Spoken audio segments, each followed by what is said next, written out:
سلام دوستان، به کانال موج داستان خوش اومدین. من آذر، راوی سرگذشت شما هستم. ممنون میشیم ویدیوی ما رو لایک کنین و اگر عضو کانال ما نشدین دکمه سابسکرایب رو بزنید و علامت زنگوله کنارش رو فشار بدین تا اولین نفر از ویدیوهای ما مطلع بشین. اواخر سال 1400 وقتی 19 سالم بود به خاطر مجازی بودن دانشگاه و دائم توی خونه بودن خیلی کلافه شده بودم. وضعیت مالی خوبی داشتیم و چیزی تو زندگیم کم نداشتم. ولی دلم میخواست برای سرگرمی و یکم مستقل شدن برم سر کار. به پیشنهاد دوستم که خودش هم اونجا کار میکرد رفتم توی یک آموزشگاه کنکوری و پشتیبان بچه‌های کنکوری شدم. اولین روزی که وارد آموزشگاه شدم ایمان رو دیدم که در حال صحبت با یکی از دانش آموزاست و حتی به هم محل نداد. قد بلندی نداشت ولی به جاش کلی اضافه وزن داشت با چشم و ابروی مشکی و تحریشی که دخترها عاشقش بودن. اما اون موقع من با پسری توی ارتباط بودم که ارتباطمون وضعیت خوبی نداشت. دائما در حال دعوا بودیم. اوایل سال 401 بود، باهاش کات کردم و خیلی توی خودم بودم. کم کم با ایمان صمیمیتر شده بودیم و هی توی واتساپ به بهونه‌های مختلف به هم پیام میداد. به مرور فهمیدم پسر شوخ طبع و شادیه، چون خیلی سر به سرم میذاشت، چه تو پیاماش چه توی آموزشگاه. منم حس خاصی بهش نداشتم، چون تازه کات کرده بودم و هنوز بعضی وقتا به یاد اون پسر میافتادم. کم کم متوجه منظوردار بودن بعضی حرفای ایمان شدم و حدس زدم که به هم حسی داره. با اینکه من درباره ارتباط قبلیم خیلی باهاش حرف زده بودم و کامل در جریان همه چی بود، ولی اصلا ازش حرفی نمیزد و میگفت تو لیاقتت بیشتر از اونه. متوجه شدم که ایمان استخدام آموزش پرورش و معلمه، ولی داخل آموزشگاه هم فیزیک تدریس میکنه. فقط 4 ماه ازم بزرگتر بود. یه شب که طبق معمول داشت پیام میداد، وسط پیام دادن نفهمیدم که چشام چطور سنگین شده بود و حدود ساعت 12 شب بود. همون موقع خوابم برد. اما یهو از خواب پریدم و گوشی رو دیدم که ساعت 4 صبح. همون لحظه صدای ویبره گوشیم اومد و دیدم نوتیفیکیشن پیام ایمانه که نوشته هنا بدبخت شدم. مامانم مرد. باورم نمیشد. زل زده بودم به گوشی و دستام یخ زده بود. چند دقیقه بعدش اون پیامش که گفته بود مامانم مرد و پاک کرد و فقط بدبخت شدم موند. یه نفس عمیقی کشیدم. گفتم شاید اشتباه تایپی بوده. الان درستش میکنه. ولی دیگه چیزی نگفت و باز استرس گرفتم. پیامشو سین زدم و گفتم چی شده؟ دوباره اون جمله رو تکرار کرد. هنا، مامانم مرد. نمیدونستم باید چی کار کنم. اصلا چی باید بگم؟ حتی نمیتونستم تسلیت بگم. خیلی شوکه شده بودم. آخه مامانش چیزیش نبود و فقط 50 سالش بود. اون شب کلی حرف زد و از مامانش گفت. ولی چیزی که این وسط برام عجیب بود این بود که لحن حرف زدنش کاملا عوض شده و هم به اسم کوچیک صدام میکنه، هم از لفظ عزیزم و قربونت برم استفاده میکرد. چون تا قبلش چه توی پیام ها چه رو در رو ما همدیگه رو به فامیلی صدا می کردیم. خلاصه مجبورش کردم یکم بخوابه تا فرداش بتونه انرژی داشته باشه برای کارهای کفن و دفن. به کمر دراز کشیدم و به سقف خیره شدم تا مجدد خوابم ببره. فرداش حدود ساعت 1 ظهر بود که به زور تونستم یک پیام تسلیت براش بنویسم و بفرستم. خیلی زود سین زد و وقتی جوابشو خوندم باورم نمیشد. در جواب تسلیت من گفته بود ممنون، ولی خیلی زود خودم رو جمع و جور میکنم و سرحال میشم. فقط نیاز دارم که کنارم باشی هنا.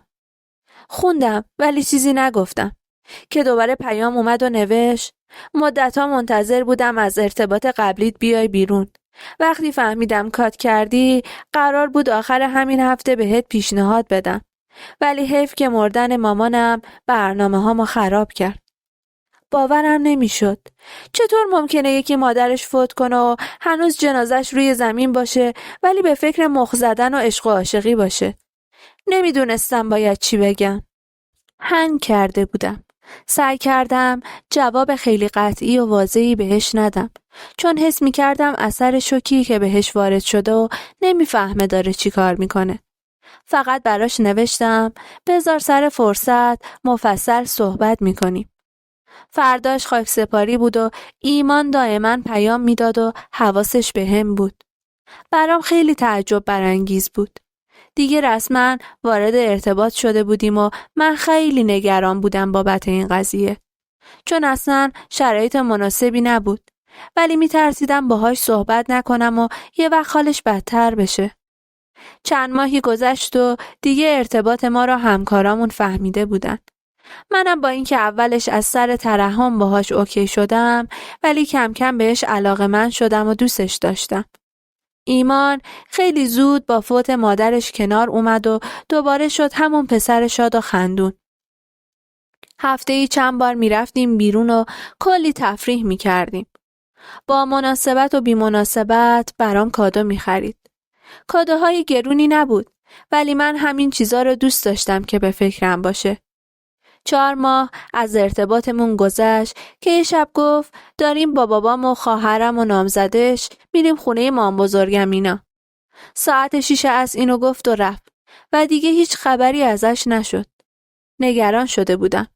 ازش بعید بود این همه از هم بی خبر باشیم. پیام دادم اما جواب نداد.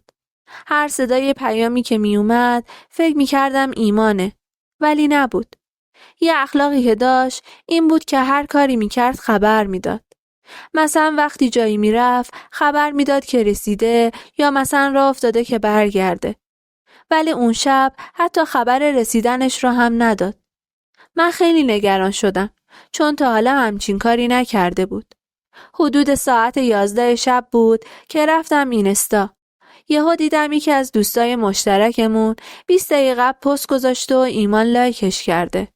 همون لحظه هم تو واتساپ آنلاین شد، ولی پیوی منو سین نزد. عصبی شدم. دوباره زنگ زدم بهش ولی جواب نداد. داشتم میمردم از عصبانیت. تمام بدنم میلرزید. تا ساعت 3 شب پیام اومد ازش تو گفت خونه مامان بزرگم اینام.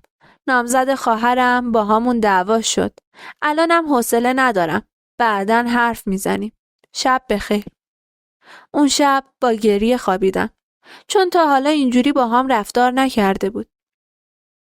فرداش رفتم دانشگاه، ولی همه حواسم پرت ایمان بود و منتظر بودم بیاد توضیح بده بابت این کارش. ولی خیلی عادی رفتار میکرد. انگار هیچی نشده.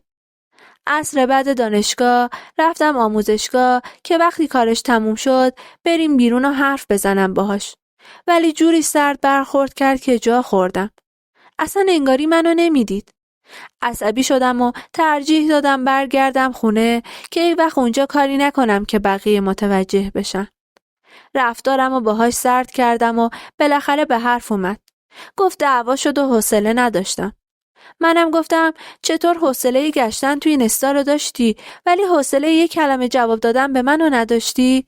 مگه ندیدی من چقدر نگران شدم؟ خلاصه هیچ جوره نمیخواست قبول کنه کارش اشتباه بوده و حتی طلبکارم شد. دست پیش گرفت و تک تک بحثایی که تو اون 4 ماه کرده بودیم و حلش کرده بودیم و آورد وسط و دوباره از اول شروعش کرد. در نهایت بحثمون بالا گرفت و گفتم اگه خیلی داری اذیت میشی کسی مجبورت نکرده با من بمونی. میتونی کات کنی. دیگه هیچی نگفت. هرچی منتظر شدم پیام بده نداد. چشمم به گوشی خوش شده بود تا خوابم برد. از فرداش هر وقت که میرفتم آموزشگاه میدیدم با یه دختری به اسم بیتا داره میگه و میخنده. اون دختره رو میشناختم. یکی از دانش آموزای سابق اونجا بود که دانشگاه قبول شده بود و حالا برای کارآموزی اومده بود اینجا که کار یاد بگیره. خبرش به هم رسیده بود که قبلا از ایمان خوشش می اومده و میخواسته هر جور شده باهاش وارد ارتباط بشه. چیزی که میدیدم و باور نمی کردم. ایمان دائما با بیتا بگو بخند میکرد. دقیقاً عین همون رفتاری که با من داشت. تحمل دیدن این شرایط رو نداشتم.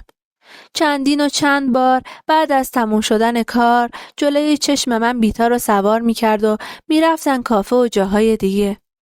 یادمه یه روز سرما خورده بودم و خیلی حالم بد شده بود. میخواستم بعد کار برم دکتر، ولی انقدر بی‌معرفت بود که حتی یک تعارف نکرد که من میرسونم دکتر. به جاش با بیتا رفتن کافه. روزای اول خیلی حالم بد بود. باورم نمیشد ایمانی که انقدر ادعای عاشقی داشت انقدر زود یکی رو جایگزین کنه. یه شب دیگه نتونستم جلوی خودم رو بگیرم و بهش پیام دادم و گفتم خیلی پستی که جلوی چشم من این کارا رو میکنی.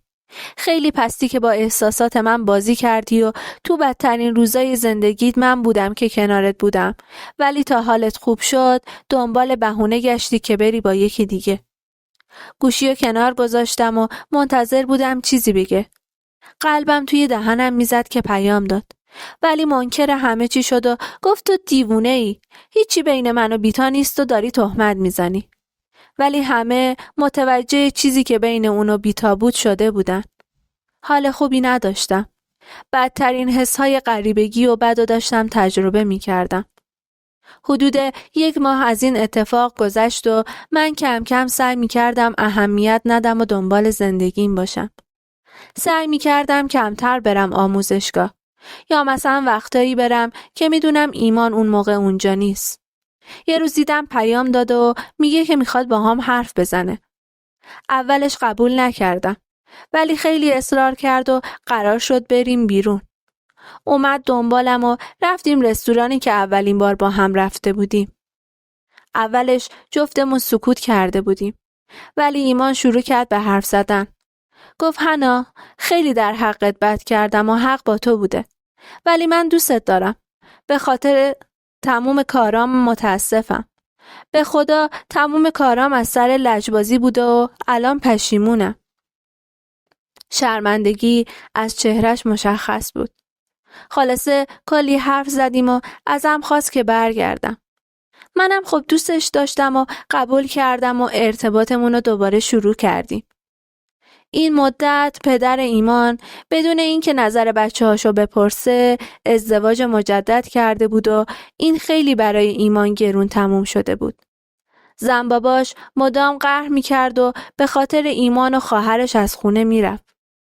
خلاصه حدود 2 ماه گذشت و ایمان گفت حنا میخوام با خانوادم صحبت کنم که دیگه ارتباطمون پنهونی نباشه. یکم ازشون وقت بخوام که خودم رو جمع و جور کنم و بیام خواستگاری. باورم نمیشد. به نظرم زود بود برای جدی شدن تا این حد. خیلی استرس گرفتم.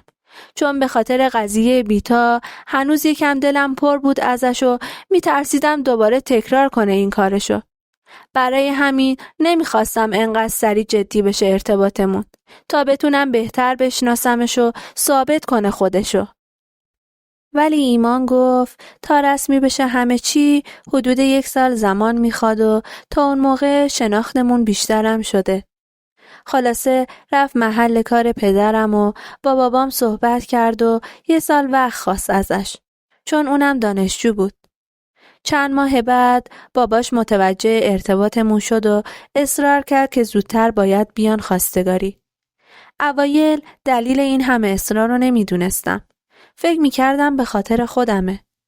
باباشم کل وعده وعید بابت کمک مالی به ایمان و داد و گفت نگران هیچی نباش. قبل اینکه بیان رسمی خواستگاری به ایمان گفتم من مهریه نمیخوام. به جاش حق طلاق و کار و تحصیل رو بهم بده. اولش قبول کرد و گفت باید مشورت کنم. ولی وقتی به خواهرش گفت اون بهش اجازه نداد این کارو بکنه. سر همین موضوع من میخواستم بزنم زیر همه چی، چون اولویتم برای ازدواج گرفتن این 3 تا حق به جای مهریه بود. ولی ایمان طبق معمول با گریه کردن و خواهش و التماس کاری کرد که قبول کنم به جاش مهریه 100 تا سکه باشه. خلاصه اردیبهشت 1402 اومدن خواستگاری. اونا ترک اردبیل بودن و رسم داشتن 3 تا تیکه بزرگ جهیزیه رو پسر بخره. ولی اصلا گردن نگرفتن. ما هم چون مشکل مالی نداشتیم زیاد اهمیت ندادیم و بابام اولین وسایلی که برای جهیزیم خرید همون 3 تیکه اصلی بود. روزها میگذشت و ما درگیر کارای مراسممون بودیم که دخالت کردنای خواهرش شروع شد. خودش به عنوان خواهر ایمان هیچ کاری نمی کرد و کمکی بهش نمی کرد و در عوض هر کاری که میخواستیم بکنیم با دخالتاش کوفتمون می کرد. تو تک تک خریدا دعوا روی هم مینداخت که چرا اینو خریدید؟ چرا اونو خریدید؟ تاریخ مراسم بله برون و عقد و 10 بار به خاطرش مجبور شدیم عوض کنیم. چون هرچی میگفتیم میگفت اگه فلان تاریخ باشه من نمیام. توی جشن بله برون عین یه غریبه رفت ته سالن نشست و حتی یه لبخند نزد. ایمان میگفت ولش کن، اهمیت نده. خواهرم خیلی حسوده. حسادت میکنه که چرا همه چی ما از مال اون بهتره. حتی به قد من که از اون بلندتر بودم حسادت میکرد. یادمه صبح روزی که برای خرید عقد میخواستیم بریم پدرش زنگ زد و گفت عروس خانوم ایمان کلی بابت این که پول نداره برات حلقه خوبی بخره گریه کرده. منم وجداناً ندارم هیچی که بهش بدم. لطفاً مراعات کن و چیز سبکی بردار. قبول کردم و ارزون ترین حلقه رو انتخاب کردم. خوشحال بودم از اینکه ایمانو سرفکنده نکردم. شب رفتیم خونه پدرش. تا حلقه رو دید گفت چرا اینقدر سنگین و گرون؟ ارزون تر نبود بخرید؟ توی ذوقم خورد. ولی چیزی نگفتم. اونورتر نشستم که یهو شنیدم پدرش داره به ایمان میگه 500 میلیون پول دارم. کجا سرمایه گذاری کنم؟ چشام از تعجب داشت در می اومد. با خودم گفتم حنا چقدر تو ساده ای. دلم خیلی شکست. بغض داشت خفم میکرد. چون اصلا حلقه‌مو دوست نداشتم. خلاصه گذشت تا ما با تمام این دخالت‌ها و کمکاری‌ها عقد کردیم. هیچ کدوم از خانواده‌اش هیچ هدیه‌ای سر عقد بهمون ندادن. حتی زیر لفظی. گفتن ما فرمالیته قبل عروسی رو بهتون هدیه میدیم. ولی از حدود 1 هفته بعد عقد همه چی یهو 180 درجه عوض شد. پدرش و خواهرش مدام میگفتن دیگه تو این دور زمونه کسی عروسی نمیگیره. عروسی مال قدیم بود. کی دیگه عروسی میگیره؟ نه تنها میخواستن عروسی نگیرن بلکه کادو رو هم میخواستن اینجوری بپیچونن و هیچی ندن. ایمان هم تبدیل شد به یک آدمی که ذره‌ای به هم اعتماد نداشت و حتی به نفس کشیدنم هم گیر میداد. هر روز گوشیمو چک میکرد. هر بار بیرون میرفتم مجبور بودم لایو لوکیشن بفرستم که ببینه کجاها میرم. چندین بار متوجه شدم یواشکی از خونه تا دانشگاه تعقیبم میکنه و ساعتها دم در دانشگاه وای میسته که ببینه من چی کار میکنم. به همه شک داشت. هر روز مجبور بودم کلی قسم بخورم که هیچ ارتباطی با پسرای دانشگاه ندارم. به جایی رسید که گفت دیگه حق نداری بری دانشگاه. خرید میرفتیم اگه فروشنده پسر بود من حق نداشتم حرف بزنم. حق نداشتم با بابام و داداشم توی خونه تنها بمونم چون فکر میکرد اونا به هم چشم دارن. هر هفته پرینت تماسامو میگرفت تا ببینه با کسی تلفنی حرف زدم که پاک کرده باشم یا نه. تا اینکه یه شب خیلی ناراحت شدم و گفتم چرا این کارا رو میکنی؟ چرا عذابم میدی؟ من زنتم. من بهت خیانت نمیکنم. یهو نیشخندی زد و گفت آره خواهرم هم شوهر داره ولی سر و گوشش میجنبه. ماتم برد. باورم نمیشد. گفتم من مثل خواهرت نیستم. داد زد و گفت چرا؟ مثل حمید. اونم به خاطر همین دوست پسر داشتن از دانشگاه اخراج شد. نکنه یادت رفته. تو هم قبل من داشتی. تو اون دانشگاه خراب شدهت. بهت زده نگاهش کردم. باورم نمیشد این موضوع رو بزنه توی سرم و اینجوری منو با خواهرش مقایسه کنه. خیلی گریه کردم. ولی براش اهمیت نداشت. روزام میگذشت و داشتم از بیکاری دیوونه میشدم. چون دیگه نمیذاشت توی آموزشگاه کار کنم. بنابراین با 1000 ذوق آنلاین شاپ زدم و کارم کم کم داشت خوب پیش میرفت، ولی هر پسری که بابت خرید پیام میداد میرفت دایرکتش و هرچی از دهنش در میومد به پسره میگفت و بعدش هم به من میگفت چی بینتونه.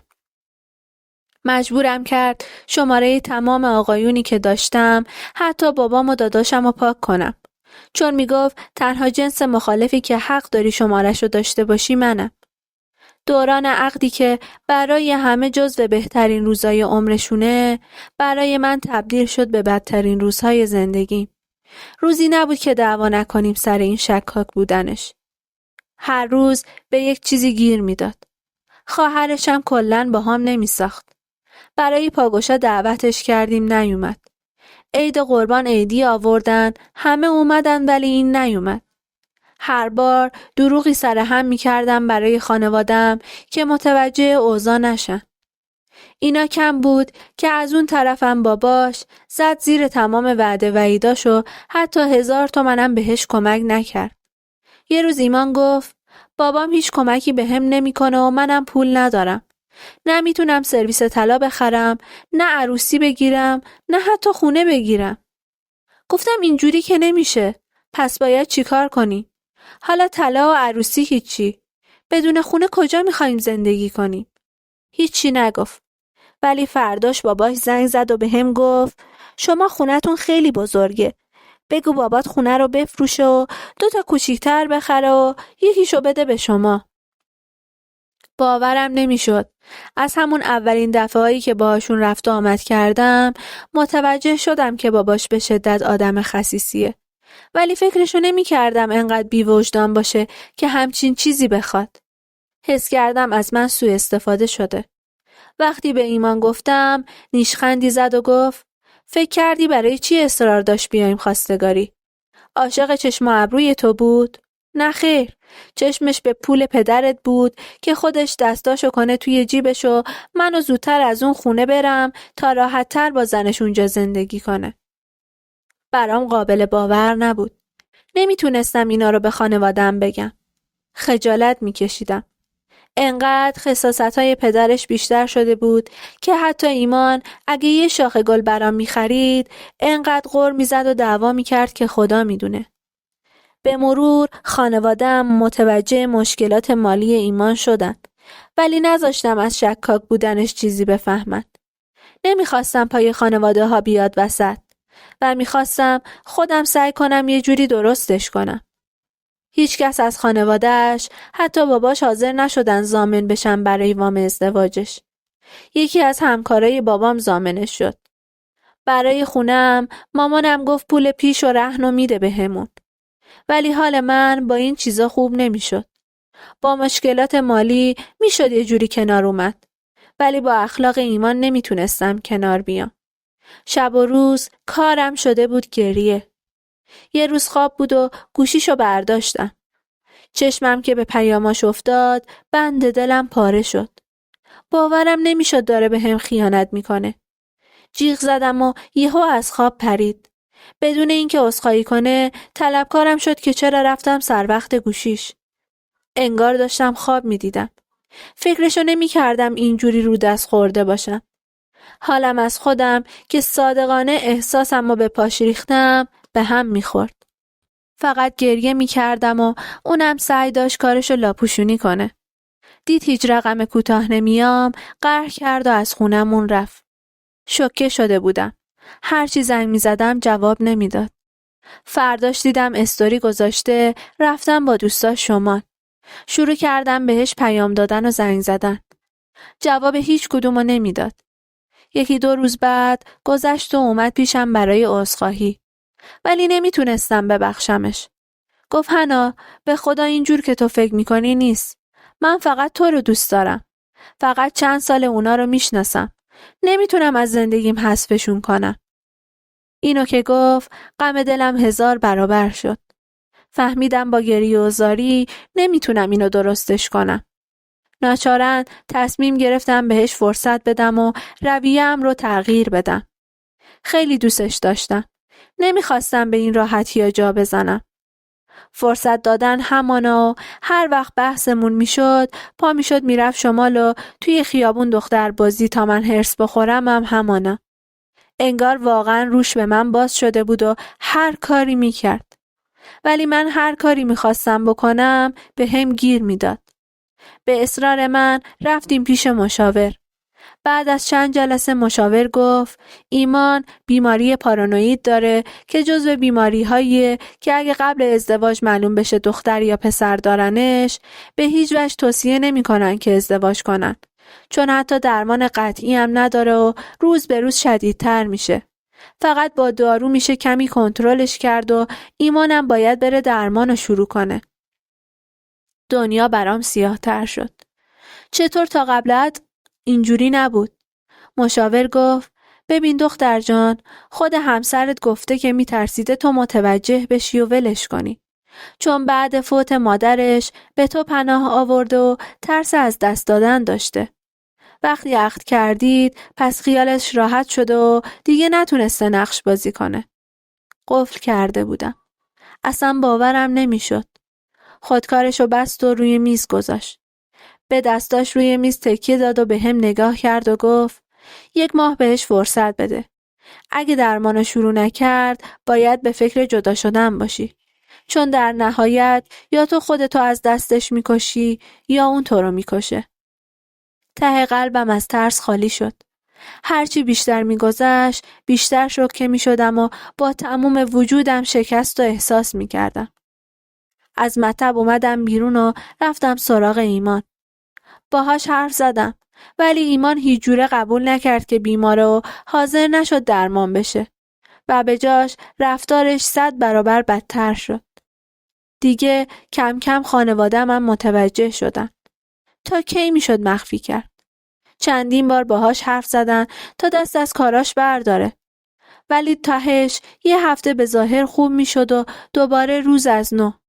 تا اینکه یه روز مامانم با خواهرش حرف زد و اونجا متوجه شدیم که نصف بیشتر کارهای ایمان زیر سر خواهرش و اون بهش یاد میده. در واقع خود خواهرش اعتراف کرد این چیزا رو. مثلا اینکه دیگه نذاره من برم دانشگاه یا مثلا گوشیمو دائم چک کنه و غیره. حال روحیم داغون شده بود و افسردگی گرفته بودم. یه شب خونمون بودیم. ایمان شروع کرد گیر دادن. سمتم حمله کرد و از شونه هام گرفت و گفت تو به هم خیانت میکنی؟ با پسرا میگردی؟ از ماشین پسر پیاده میشی؟ چه غلطی میکنی روزایی که من نیستم؟ با ترس مخش بهش خیره شده بودم و اشکام از گوشه چشمم پایین میریخت. هیچی نمیتونستم بگم. فقط با گوشام بدترین تهمت‌ها رو شنیدم. خانوادم اومدن توی اتاق و ایمانو انداختن بیرون. دیگه کم آورده بودم. از قبل 100 تا قرص خریده بودم و مدت‌ها توی فکرم بود که این کارو بکنم که دیگه بالاخره اون شب انجامش دادم. قرصا رو خوردم و دیگه نفهمیدم چی شد. حس سبکی و آرامش خاصی داشتم.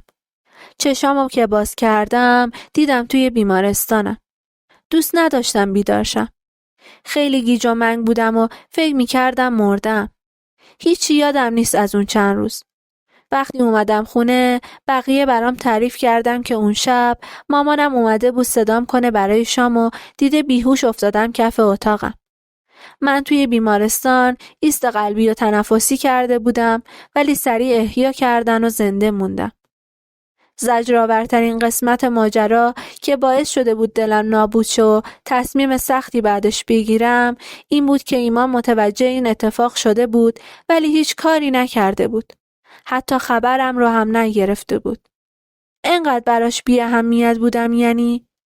وقتی مامانم اینو به هم گفت صدای شکستن قلبم رو شنیدم. دستم رو گذاشتم روی قلبم و گریه کردم. اون روز تصمیم نهایی رو گرفتم که باید جدا بشم. هر اتفاقی هم که بیفته باید تمومش کنم. از بابام خواستم برام وکیل بگیره که کاراشو انجام بده. وکیل گفت برای اثبات بیماریش از طریق قانون و گرفتن حق طلاق حداقل 1-2 سال طول میکشه و سعی کنید راضیش کنید توافقی جدا بشید. به ایمان گفتم کل مهریه رو میبخشم. ولی قبول نکرد. از طرفی قسطای وام ازدواجش رو هم دیگه نداد و بابام به خاطر آبروش جلوی همکارش مجبور شد قسطای اونو بده. روزا میگذشت و یه روز به هم پیام داد بی خیال طلاق شو. به جاش بهت اجازه میدم بری دانشگاه. فقط دیگه حق نداری با خانوادت در ارتباط باشی. از لحن طلبکارانش لجم گرفته بود. چرا فکر میکرد من خانواده‌رم فدای اون میکنم؟ چند بار دیگه هم زنگ زد و همینا رو گفت. اما من ارتباطمو به طور کامل قطع کردم. چون تصمیممو گرفته بودم. الان 8 ماه میگذره و هنوز قانونی جدا نشدیم. ایمان جز همون چند بار دیگه خبری ازش نشد و کم و بیش خبر دارم که دنبال رفیق بازی و با کل دختر دیگه میرن شمال. انگار منتظر همین اتفاق بود تا دیگه راحت باشه. نمیدونم کی تموم میشه. چون روند دادگاه و قانونی خیلی طولانی و هدفم از گفتن داستان زندگیم این بود که هر کسی که مجرده و این داستانو گوش میده خیلی حواسش جمع باشه و بدون مشاور ازدواج نکنه. حتما قبل ازدواج از سلامت روانی طرف مطمئن بشید، هم از سلامت خانوادهش. چون خانواده از خود طرفم مهمتره. خواهرش دخالت میکرد و باعث شدیدتر شدن بیماریش میشد. پدرشم که هیچ کمک مالی بهش نمیکرد و انقدر اخلاقای بدی داشت که یادم 8 صبح زنگ میزد بیا لباسای منو بشور. زنم قهر کرده رفته. وظیفه توی این کارا رو بکنی. اینا یک مقدار از سختیایی است که من به خاطر یک انتخاب اشتباه و عجولانه کشیدم. لطفاً چشماتون رو باز کنین و مشکلی بود حتما خانوادتون رو در جریان بذارید. امیدوارم زودتر تکلیفمون روشن شه. چون خیلی سخته و کم آوردم. ممنون از این که به داستان من گوش دادید.